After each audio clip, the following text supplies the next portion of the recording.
सिंदूर खेला एक बंगाली हिंदू परंपरा है जहां विवाहित महिलाएं दुर्गा पूजा के विजयदशमी के अवसर पर सिंदूर के साथ एकजुटता व्यक्त करती है। पूजा के बाद विजयदशमी के दिन विवाहित हिंदू महिलाएं देवी के माथे और पैरों पर सिंदूर दान करती है और उन्हें मीठा उपहार में देती है। फिर वो लोग एक दूसरे के चेहरे पर सिंदूर लगाते हैं और एक दूसरे को मीठा उपहार में देते हैं। अगरतला शहर के विभिन्न क्लबों और पूजा पेंडलों में देखा गया कि महिलाएं सिंदूर के खेल में मदहोश हो गई है और मीडिया के सामने उन्होंने इस खुशी के दिन की कामना करते हुए कहा कि यह साल अच्छा गया है और अगले साल वो लोग अपनी माँ का इंतजार करेंगे और अगले साल भी फिर से ऐसे ही उत्सव होगा।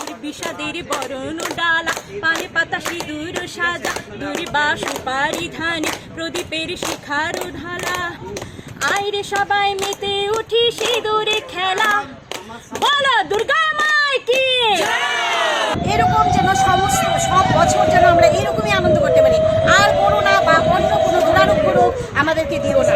হ্যাঁ, আর আমরা রান্নাঘরে এক নম্বর উন্নয়নী ক্লাবের থেকে এবছর অনেক আনন্দ করেছি, অনেক অফুরন্ত খুশি নিয়েছি। গত বছরের পুজোর যে বিষাদ এই বছর একদম সম্পূর্ণ পুষিয়ে নিয়েছি। আর আজকে মনে একটু বিষাদের সুর বাজছে ঠিকই, কারণ মা চলে যাচ্ছেন, তবু সামনের বছর এই আশাতে যে মা আবার আসছে, সেই আশাতে একটু বিষাদের ভুলিয়ে নিতে হবে। তবু মাকে বলছি মা রোগ যেন আর